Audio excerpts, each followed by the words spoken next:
Phala Phala trial bombshell. State witness links accused to stolen dollars. So I meet him, he tells me, okay, I give him the price of the car. So he asked me, do I accept foreign currency dollars? UN slams Israel Flotilla raid as South Africa demands release of its citizens.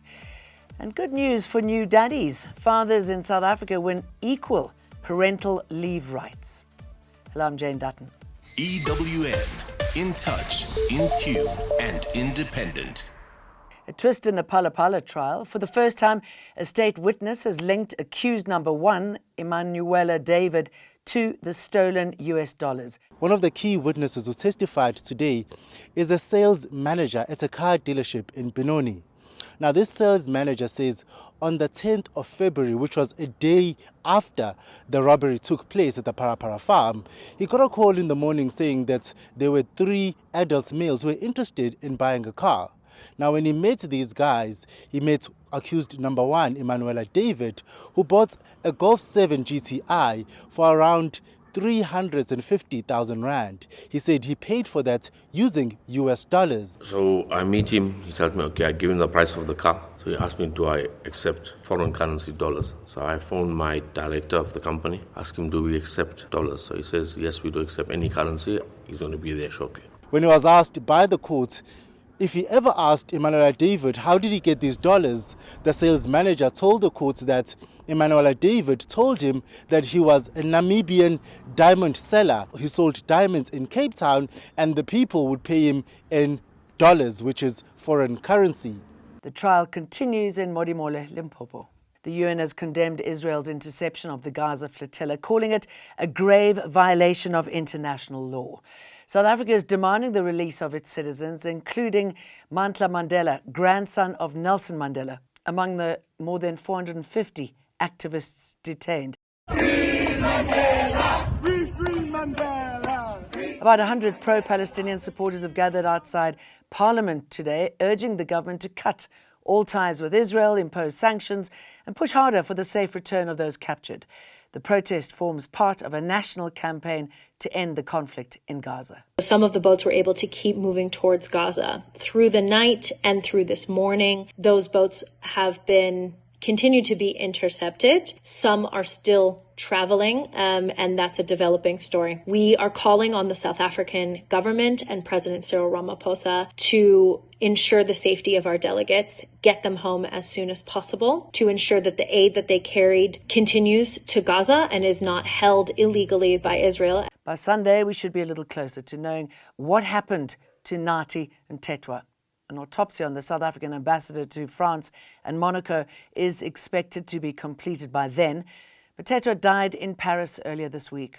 Dirk has also assured his family that the process of repatriating his body is underway. We, with the family, have agreed on 2 important issues. Bring Ambassador Nati Mthethwa home, give him a dignified, honorable tribute to his life, and thereafter dissect the outcomes of the final investigation report.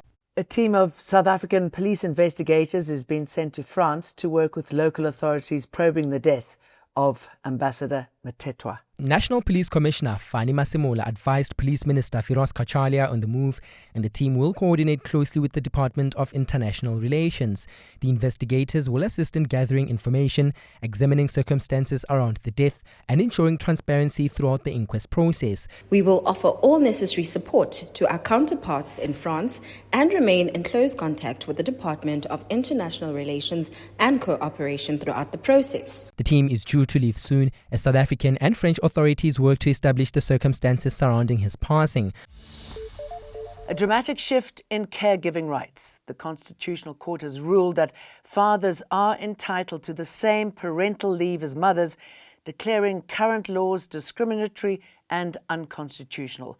Parents will now be able to split 4 months of leave equally after the birth of a child, a judgment that ends the assumption that only women should be primary caregivers. From a historic ruling for men in South Africa to a first for the Church of England, the Bishop of London, Dame Sarah Mullally, has been appointed as the next Archbishop of Canterbury. She's the first woman ever to hold the role.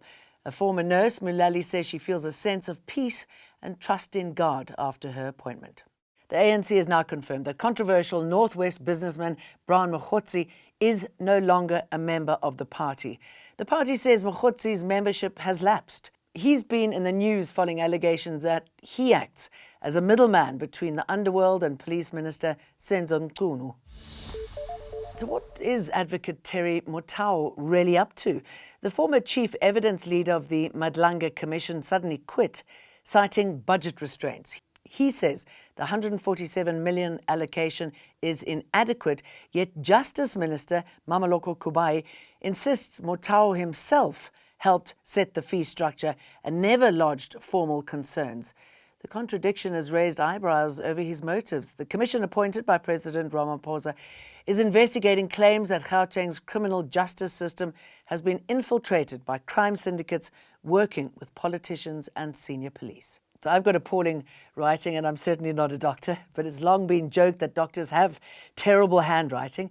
But an Indian court says enough is enough. The Punjab and Haryana High Court has ruled that legible prescriptions are a fundamental right, after a judge described one medico-legal report as a, quote, spidery, unreadable scrawl. The court has ordered handwriting lessons in medical schools and a 2-year rollout of digital prescriptions, warning that unreadable scripts can mean the difference between life and death. Have a good weekend. We'll see you for more again on Monday. EWN, in touch, in tune, and independent.